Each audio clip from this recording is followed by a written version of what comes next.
Hello friends, welcome to study box. I hope आप सब स्वस्थ हैं, ठीक है, बढ़िया है, प्रिपरेशन अच्छे से चल रही है। आज का जो टॉपिक है, आज हम डिस्कस करेंगे इंडियन पॉलिटी के स्ट्रैटेजी के बारे में। ये इम्पोर्टेंट वीडियो है।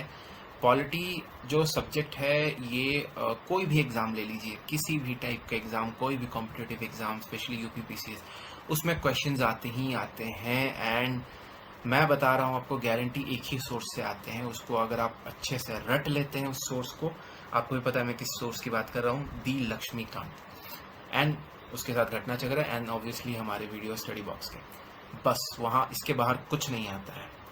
तो पॉलिटी बहुत इंपॉर्टेंट है, बहुत इजी एंड सीधे साधे क्वेश्चंस भी आते हैं। अगर आप अच्छे से एक बार पढ़ ले सारे चैप्टर्स को, सारे कॉन्सेप्ट को, आपका यहाँ से मतलब गारंटी है जो 18 से 20 या 20 से जो 20 से 25 के बीच क्वेश्चंस आते हैं, यहाँ से आप आराम से 18 तो क्वेश्चन कर ही लेंगे। बाकी मैं छोड़ दे रहा हूँ, बट 18 से 20 तो आप कर ही लेंगे, जो कि बहुत है। करेक्ट, बहुत इंपॉर्टेंट, आपके मेरिट में काम आ सकता है। तो आज के वीडियो में हम देखेंगे कि इम्पोर्टेंट स्ट्रैटेजी क्या है पॉलिटी के लिए, क्यों इतना इम्पॉर्टेंट है, कैसे प्रिपेयर करना है, इम्पोर्टेंट टॉपिक्स क्या है, कहाँ से क्वेश्चंस आते हैं, कितने टॉपिक्स आप कर लेंगे तो आपके लिए इनफ है, एंड सम स्ट्रैटेजीज, PYQs और बुक लिस्ट आपको कहाँ से प्रिपेयर करना है। तो चलिए स्टार्ट करते हैं आज का वीडियो। ये सब्जेक्ट वाइज क्वेश्चन ट्रेंड है। यहाँ पे अगर आप देखेंगे पॉलिटी, एवरी ईयर पॉलिटी का अगर आप ट्रेंड देखेंगे, 2023 में 22 में थोड़ा कम आया था 15, फिर 21 में 25, 20 में 23, 19 में 18, 16, 24। करेक्ट। तो अगर आप देखिए तो ट्रेंड वही आपका मोटा मोटी 18 से 25 के बीच में है, यही रहता है। तो लगभग 20 मान लीजिए, 20 के आसपास तो क्वेश्चंस आ ही जाते हैं। करेक्ट। अब इसमें से जो 90% क्वेश्चंस है ना, वो आपके सीधा सीधी आ जाएंगे स्टैटिक बुक्स में से। आपके 10% क्वेश्चंस जो एकाध दुक्कत क्वेश्चंस आते हैं, वो थोड़े करंट अफेयर्स से जोड़ के आ जाते हैं, बट वो स्टिल आपके बुक्स में मिल जाएंगे। थोड़ा सा उस पर फंडामेंटल अप्लाई करना पड़ता है करंट अफेयर्स का, बस वही है। तो वो उसके लिए इतना स्ट्रेस लेने की ज़रूरत नहीं है, ठीक है। तो इसीलिए ये बहुत इंपॉर्टेंट है। वेटेज काफ़ी अच्छा खासा है इसका, अगर देखा जाए पेपर में। यार कोई भी एग्ज़ाम दे लीजिए आप, पॉलिटी बहुत ज़रूरी है, इसका कॉन्सेप्ट समझना ज़रूरी है। क्योंकि जीएस में, मेंस में, जीएस पेपर 2 में पॉलिटी एंड गवर्नेंस पूरा पेपर ही उसी का है। तो अगर आप पॉलिटी नहीं समझते, कॉन्सेप्ट नहीं समझते, अच्छे से प्रिपेयर नहीं करते हैं, इस टॉपिक को अच्छा टाइम नहीं देते, तो मेंस में आप क्लियर नहीं कर पाएंगे। करेक्ट। अब देखते हैं इसको प्रिपेयर कैसे करना है। इसके कुछ प्रिपरेशन के टिप्स मैं आपको बता रहा हूँ। एक तो सबसे पहले आपको सिलेबस जानना है। पॉलिटी का सिलेबस आपको रट्टा होना चाहिए कि उसमें कौन से टॉपिक्स है, कौन से पार्ट्स है, state government, central government, parliament, president, prime minister, cabinet ministers, है ना। ये सारे चीज़ें आपको पता होना चाहिए कि सिलेबस क्या है, क्या सिलेबस में लिखा है, क्या है। उसी हिसाब से आप क्या है कि आप PYQs या करंट अफेयर्स से कनेक्ट कर पाएंगे।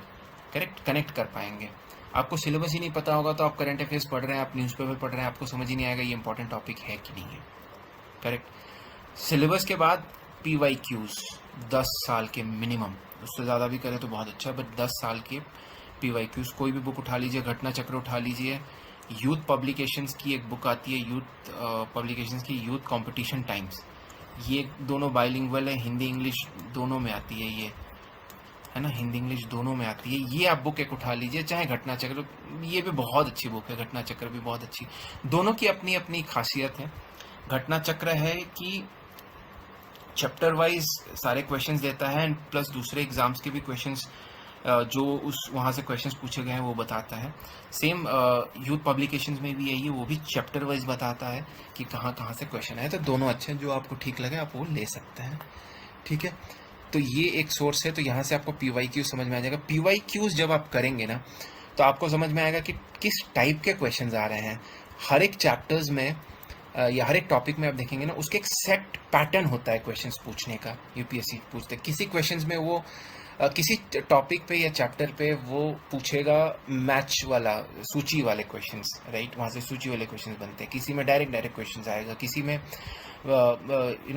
मैच दो लिस्ट दे देगा, उसको मैच कराइए। जैसे कि आर्टिकल्स वाले में राइट साइड में, लेफ्ट साइड में आपको दे देगा लिस्ट 1 में कि आर्टिकल ये, आर्टिकल ये, आर्टिकल ये, और लेफ्ट साइड में दे देगा कि ये चीज़। अब उसको मिलाइए कौन सा आर्टिकल किस चीज़ के बारे में। पार्ट्स या शेड्यूल्स में वैसे क्वेश्चन आते हैं। एंड बहुत सारे टॉपिक्स में आपको डायरेक्ट पूछेगा प्रेसिडेंट की इलेक्शन किस चीज़ से होती है, करेक्ट, राज्यसभा में कितने सीट्स होते हैं, लोकसभा में कितने सीट्स होते हैं, राइट, पंचायती राज कौन से शेड्यूल में मेंशन है, इस टाइप के क्वेश्चंस आते हैं। तो आप पीवाई की क्यूज जब सॉल्व करेंगे तो आपको टाइप ऑफ क्वेश्चंस पता चलेगा, आपको पैटर्न ऑफ क्वेश्चंस पता चलेगा कि कैसे पैटर्न्स आ रहे हैं, एंड इम्पॉर्टेंट टॉपिक्स कौन से हैं जहां से हमेशा 2-3 क्वेश्चंस रहते ही हैं क्वेश्चन में, एंड रिपीटेड कितने होते हैं। रिपीटेड का मतलब ये नहीं कि एग्जैक्ट क्वेश्चन रिपीट होगा, वो तो कभी होने वाला नहीं है, बहुत रेयर होता है, ऐसा नहीं है, हो जाता है, बहुत रेयर होता है। बट रिपीटेड मतलब कि टॉपिक्स या ट्रेंड जो रिपीट हो रहा है। अगर इस बार आपको प्रेसिडेंट पे एक क्वेश्चन आया है तो नेक्स्ट ईयर हो सकता है प्रेसिडेंट पे ही आए, लेकिन थोड़ा घुमा फिरा के आए, थोड़ा अलग सा आए, या उसी चीज़ में थोड़ा और डिटेल में चला जाए, करेक्ट। तो जब भी आप पीवाई क्यूज करें ना, तो इसका एक और चीज़ आप याद रखिएगा, बहुत इंपॉर्टेंट है। अगर आप एक क्वेश्चन पढ़ रहे हैं, उसके 4 ऑप्शन है, तो सिर्फ जो सही ऑप्शन है उसको देख के नहीं छोड़ना है, आपको ये भी देखना है कि बाकी 3 जो क्वेश्चन है उसके बारे में भी पढ़िए, क्या पता अगले साल उससे क्वेश्चन आ जाए। या उस टॉपिक से अगर उठाया हुआ एक क्वेश्चन है, जैसे कि अगर प्रेसिडेंट के पूछ रहे हैं कि वीटो पावर के बारे में, 4 वीटो पावर है, सबको पता है ना, लेकिन उसके अंदर थोड़ा चले जाए कि वीटो पावर क्या होता है, पार्डनिंग पावर्स क्या होते हैं, इमरजेंसी पावर्स क्या है, फाइनेंशियल पावर्स क्या है, तो वहाँ से क्वेश्चन आ सकते हैं। तो पीवाईक्यूज ऐसे हेल्प कर सकता है। इतना तो आप समझ गए कि प्रेसिडेंट के इस पार्ट से टॉपिक में से क्वेश्चंस आते हैं, तो आप वो एरिया को कवर कर लीजिए। और जहाँ से क्वेश्चंस नहीं आते हैं, आपको पता है कि शायद ही आएंगे, चलो कर लेते हैं, है ना। तो ऐसे आपको प्रिपेयर करना है किसी भी सब्जेक्ट के लिए, यही स्ट्रैटेजी है। नहीं तो सिलेबस इतना वास्ट है, आप कभी प्रिपेयर ही नहीं कर पाएंगे, करेक्ट। थर्ड पॉइंट है डेली करंट अफेयर्स। आप ऑब्वियसली हर दिन एक न्यूज़पेपर तो पढ़ेंगे ही, या अगर नहीं भी टाइम मिल रहा है न्यूज़पेपर के लिए, न्यूज़पेपर वैसे पढ़ना अच्छा है, आपके इंटरव्यूज़ में या मेंस आंसर राइटिंग में बहुत हेल्प हो जाता है। यूपीपीसीएस के प्रीलिम्स में उतना न्यूज़पेपर का खास रोल नहीं है, करंट अफेयर्स में है, बट स्टैटिक सब्जेक्ट्स वाले में उतना नहीं है। फिर भी आप न्यूज़पेपर पढ़िए, that's a good habit. And second, किसी भी कोचिंग के मटेरियल उठा लीजिए, मंथली वाला या डेली वाला, ठीक है, करंट अफेयर्स के, वहाँ से आप कर लीजिए, बस वो उतना इनाफ है। तो आप अगर न्यूज़पेपर भी पढ़ रहे हैं तो उसका मैं एक टेक्निक बता रहा हूँ। आपने कोई एक न्यूज़ पढ़ा, ठीक है, जैसे फॉर एग्जांपल ऑडिटर जनरल के ऊपर आपने कुछ एक न्यूज़ पढ़ा, वो पॉलिटिकल न्यूज़ होगा कि आपकी पार्टी ने ये किया, बीजेपी ने वो किया, और उसमें नाम आया ऑडिटर जनरल। आपको ये इश्यूज़ नहीं पढ़ना है, आपको ऑडिटर जनरल के बारे में पढ़ना है कि ऑडिटर जनरल का पोस्ट क्या है, उसके पावर्स क्या है, क्यों है, किस आर्टिकल से है ना। ये ऐसे ऐसे किया जाता है, आपको इश्यूज़ नहीं पढ़ना है। अगर आप मान लीजिए कोई क्वेश्चन आता है कि किसी एक स्टेट में गवर्नर ने प्रेसिडेंट रूल लगाने का आदेश दिया है, राइट, आपको इशू नहीं पढ़ना, आपको पढ़ना है कि गवर्नर ने प्रेसिडेंट को भेजा है प्रेसिडेंट रूल लगाने में एक स्टेट में, कैसे, गवर्नर का क्या पावर है, कैसे लगा सकता है, किस पावर के तहत, किस आर्टिकल के तहत। फिर प्रेसिडेंट रूल लगने के बाद क्या होता है, प्रेसिडेंट रूल के लिए अगर रिकमेंडेशन भेजा गया है तो गवर्नमेंट के वहाँ पावर्स क्या है, प्रेसिडेंट के पावर क्या है, प्रेसिडेंट क्या कर सकता है, उसको एक्सेप्ट करेगा या उसको रिकमेंडेशन के लिए वापस भेजेगा, राइट। इस टाइप से क्वेश्चंस बनते हैं, करेक्ट, समझ गए। तो करंट अफेयर्स वहाँ आपको हेल्प करता है, एक आध दुका क्वेश्चंस आ ही जाते हैं करंट अफेयर्स से भी जोड़ जाड़ के। प्लस करंट अफेयर्स में अगर जो टॉपिक बार बार आ रही है पूरे साल, वो टॉपिक्स बहुत हाईलाइटेड है, तो वहाँ से क्वेश्चन बनने ही बनने हैं, ठीक है। तो ये आपका हो गया। और सबसे इम्पॉर्टेंट है, ये तीनों जब आप कर लेंगे, जो आप रेगुलरली करेंगे, तो लास्ट में ये, इसके बिना तो कुछ होना ही नहीं है, आप सब भूल ही जाएंगे अगर रिवीजन आप नहीं करेंगे। एक और स्टेप यहाँ पे मैंने मिस ही कर दिया, रिवीजन बहुत ही इम्पॉर्टेंट है। जो भी आप पढ़ें, किसी भी बुक से पढ़ें, पीवाईक्यूज करें, टॉपिक्स पढ़ें, आप करंट अफेयर से पढ़ें, आप नोट्स बनाइए, एंड नोट्स बना के उसको हर वीकली एंड मंथली रिवीजन करिए। अगर आप रिवीजन नहीं करेंगे, स्पेशली पॉलिटी जैसे पेपर में, आप भूल जाएंगे। पॉलिटी बहुत टेक्निकल है, ईजी है, बट बहुत टेक्निकल टाइप ऑफ पेपर है, तो उसमें आपको रेगुलरली अपने हिसाब से नोट्स बना के आपको रिवीजन करना है। अगर आप नोट्स नहीं बना पा रहे हैं, टाइम नहीं मिल पा रहा है, तो हम तो नोट्स प्रोवाइड करेंगे ही, मेरे वीडियोज़ हैं ही, मैंने मटेरियल्स दे ही रखे हैं, मैं आगे भी बनाऊँगा। अब बस उसको लेके मैं वन लाइनर्स टाइप के मटेरियल बना ही रहा हूँ। जियोग्राफी में मैंने बनाया है, मैं पॉलिटी का भी अभी बहुत जल्दी स्टार्ट करने वाला हूँ, 1-2 दिन से। आप वहाँ से ले लीजिए, आप उसी को बार बार रट लीजिए, बस आपका मैं गारंटी देता हूँ 90% क्वेश्चन वहीं से आएगा। 80 to 90% उतना ही चाहिए आपको किसी भी एक टॉपिक में। उसके बाद आप टेस्ट सीरीज लगाए, मैं टेस्ट सीरीज भी बनाऊंगा, दूंगा। I am doing it slowly, मैं भी इंसान हूँ, स्लोली कर रहा हूँ, बट हम करके ये आपको देंगे, ठीक है। 10 to 15 टेस्ट आपको लगाना ही लगाना है एग्ज़ाम में जाने से पहले। जब आप टेस्ट सीरीज़ देंगे, आप टाइम बाउंड करके दीजिए आप टेस्ट सीरीज़। आप ये देखिए कि मैं कितने टाइम में टेस्ट ख़त्म कर पा रहा हूँ, और फिर देखिए कि कितने गलत क्वेश्चंस हो रहे हैं मेरे, किस टॉपिक से गलत हो रहे हैं, फिर उस टॉपिक को पढ़िए, फिर से टेस्ट दीजिए, फिर उस टॉपिक में दीजिए। ऐसे आपका कभी गलत नहीं होगा एग्ज़ाम में। जब आप स्टार्टिंग में प्रेशर लेंगे ना, तो एग्ज़ाम में आपको बहुत ईजी होगा। समझ गए? तो ये हो गया प्रिपरेशन स्ट्रैटेजी। अब इम्पॉर्टेंट टॉपिक्स देखते हैं। इम्पॉर्टेंट टॉपिक्स, ये सब सारे इम्पॉर्टेंट टॉपिक्स है जहाँ से क्वेश्चंस आते हैं, इसी के अंदर आएगा, इसके बाहर कुछ भी नहीं आएगा। आपका 80 से 90% आपका यहीं से कवर होगा, ठीक है। तो एक एक करके देखते हैं। आपका historical background, making of constitution and constitution committee, ये आपका first and second and third chapter है ये, जब आप लक्ष्मीकांत पे जाएंगे। तो हिस्टोरिकल बैकग्राउंड से एक क्वेश्चन तो आ ही जाता है, हर साल रहता है, एक आ जाएगा। एंड मेकिंग ऑफ कॉन्स्टिट्यूशन या फिर कॉन्स्टिट्यूशन कमिटी में से भी एक क्वेश्चन आपका आ जाता है। तो यहाँ से 2 क्वेश्चन रहता ही रहता है, कभी कभार 3 भी कर देते हैं, बट 2 मैक्सिमम रहेगा, ठीक है।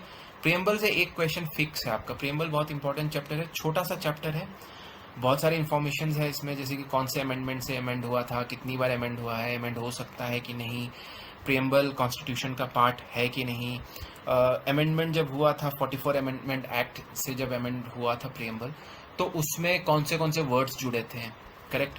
अभी कौन से वर्ड्स हैं, कितने टाइप के लिबर्टी है, कितने टाइप की इकोनॉमिक लिबर्टी है ना, ये सब टाइप के ही क्वेश्चन, यही सबसे है जो अभी मैंने बताया, यही सबसे आपका प्रियम्बल में क्वेश्चन आने वाला है। एक क्वेश्चन गारंटी है, रिपीटेड होते हैं हर बार, वही आप देख लीजिएगा, घटना चक्र चाहे यूथ पब्लिकेशन से, आप समझ जाएंगे। सिटीजनशिप से एक आता है, बट ये हमेशा नहीं आता है, कभी कभी आ जाता है, कभी कभी नहीं आता है। न्यूज़ में अगर रहा, अभी इस साल के क्वेश्चन में शायद आ सकता है, क्योंकि CCA वगैरह ये सब पे चर्चा चल रहा है, अभी लागू भी हुआ है पूरे देश में, तो शायद सिटीजनशिप पे क्वेश्चन आ सकते हैं। Fundamental rights, fundamental duties and DPSP बहुत ही इम्पॉर्टेंट टॉपिक है, बहुत इम्पॉर्टेंट। इसके बिना तो आपको मतलब पॉलिटी का मेन है ये, ठीक है। तो इसमें से आपको कम से कम 3 क्वेश्चंस रहेंगे ही रहेंगे, 1-2 सीधा राइट से आ जाएंगे और एक यहाँ से, या कभी कभी एक ये तीनों में से आ जाएंगे, या 2 यहाँ से, 1 यहाँ से, इस हिसाब से 3, कभी कभी बहुत रेयर में 4 भी हो जाता है, बट 3 तो रहता ही रहता है, ठीक है। बेसिक स्ट्रक्चर से एक क्वेश्चन रहेगा, Kesavananda Bharati case, Golaknath case, basic structure, यहाँ से एक क्वेश्चन आपका रहेगा ही रहेगा, ठीक है। अब आता है पार्लियामेंट, PM, प्रेसिडेंट, ये जो सेंट्रल गवर्नमेंट वाला पार्ट हो गया। अब यहाँ पे पार्लियामेंट एक बहुत बड़ा चैप्टर है ना। जब ये हम करेंगे, आई विल शो यू, मैं 2 या 3 पार्ट में इसको खत्म करूँगा। बहुत बड़ा राज्यसभा है, लोकसभा है, पार्लियामेंट कमिटीज़ है, पार्लियामेंट के वर्किंग स्ट्रक्चर हैं, बहुत सारी चीज़ें इसके अंदर आते हैं। यहाँ से आपके 1 से 2 क्वेश्चन फिक्स है, गारंटी 100%। और PM, प्रेसिडेंट, वाइस प्रेसिडेंट से 1 से 2, एक ज़्यादातर एक ही आता है, बट 1 से 2, तो यहाँ से 3 से 4 क्वेश्चन यहाँ से रहेंगे ही रहेंगे, ठीक है। 3 मान लेते हैं, 3 क्वेश्चन यहाँ से रहेंगे। गवर्नर, स्टेट गवर्नमेंट में से CM एंड गवर्नर में से एक क्वेश्चन आपका हर साल रहता है, गवर्नर से आ जाए, चाहे CM से आ जाए, या स्टेट के कैबिनेट मिनिस्टर्स में से आ जाए, यहाँ से एक क्वेश्चन आपका रहेगा। कोर्ट, हाँ, जुडिशियल वाले पार्ट में से एक क्वेश्चन आपका रहेगा, 1 से कभी कभी 2 भी आ जाता है, एक क्वेश्चन आपका फिक्स है यहाँ, चाहे सुप्रीम कोर्ट से आ जाए, चाहे हाई कोर्ट से आ जाए, सबऑर्डिनेट कोर्ट से आ जाए, एंड एक रिप्रेजेंटेटिव ऑफ पीपल्स एक्ट में से एक क्वेश्चन आपका रहता है, तो इसलिए 1 से 2 यहाँ से आ जाते हैं। लोकल बॉडीज़, ये भी बहुत इंपॉर्टेंट है, पंचायती राज, म्यूनिसिपल बॉडीज़, यहाँ सबसे आपके 1 से 2 क्वेश्चन रहते ही रहते हैं, 1 से 2 तो यहाँ आएगा ही आएगा क्वेश्चन, हर साल यहाँ से आते हैं, बहुत इंपॉर्टेंट है। Constitutional and non constitutional bodies हो गया, जैसे आपके यूपीपीसीएस हो गए, यूपीएससी हो गए, है ना, सब कॉन्स्टिट्यूशनल बॉडीज है। कुछ नॉन कॉन्स्टिट्यूशनल बॉडीज है जो कुछ टाइम के लिए संगठन किया जाता है फिर उसको ख़त्म कर दिया जाता है। तो ये यहाँ सबसे आपके एक क्वेश्चन तो रहता ही रहता है। अमेंडमेंट्स बहुत इंपॉर्टेंट है, यहाँ से एक क्वेश्चन आएगा ही आएगा, गारंटी है। और ये जो है ये भी बहुत इंपॉर्टेंट है, बहुत ईजी पार्ट है, इसको बस रट्टा मारना है। यहाँ पे यहाँ से आपके पार्ट से एक क्वेश्चन रहेगा, शेड्यूल से एक क्वेश्चन रहेगा, लिस्ट जो है concurrent list, state list and central list, यहाँ से एक क्वेश्चन रहेगा। एंड आर्टिकल जो है यहाँ से 2 से 3 क्वेश्चन रहते हैं, 2 क्वेश्चन मान लीजिए। तो ये अलग अलग टाइप के क्वेश्चन आते हैं। एक होगा कि सीधा सीधी पूछ लेगा कि प्रेसिडेंट का इलेक्शन किस आर्टिकल के तहत होता है, प्रेसिडेंट का इमरजेंसी पावर किस आर्टिकल में मेंशन है, करेक्ट। या फिर आपको मैच द फॉलोइंग दे देगा, लिस्ट वाला, कि आर्टिकल 250, आर्टिकल 360, आर्टिकल ब्ला ब्ला ब्ला, और इधर दे देगा आपको कि फाइनेंस कमीशन ये वो, और आप मैच कराइए। तो ये एक आध दुकाध क्वेश्चन रहते ही रहते हैं। अब अच्छा इसका ट्रिक है, अब जैसे टोटल इतना 350 आर्टिकल, 390 आर्टिकल आप नहीं याद कर सकते हैं, करेक्ट, पॉसिबल ही नहीं है। तो इसमें कुछ इंपॉर्टेंट आर्टिकल्स है, ये भी मैं दूंगा, मैंने बना रखा है, मैं बस वो शेयर करूंगा। कुछ इंपॉर्टेंट आर्टिकल्स है जो हर साल वहाँ से क्वेश्चन आते हैं, कुछ 10, 12, 15 इंपॉर्टेंट आर्टिकल्स है, उतना तो आप याद कर ही सकते हैं, 10, 15 वहाँ से ही हमेशा क्वेश्चन रहता है। और वो स्पेशली जो मैच दी फॉलोइंग्स में आता है, तो अगर उसमें से 4 आर्टिकल्स दिए हुए हैं, आपको 3 मान लीजिए 2 पता है, 2 एकदम पता ही नहीं है, तो इन 2 के माध्यम से भी आप सॉल्व कर सकते हैं, करेक्ट, एलिमिनेशन टेक्निक से। तो आपका मोटा मोटी यही है। तो अगर यहाँ से देखें तो 1, 2, 3, 4, 5, 6, 7, 8, 9, 10, 11, 12, 13, 14, 15, 16, 17, 18, 19, 20, देखिए पूरा 20।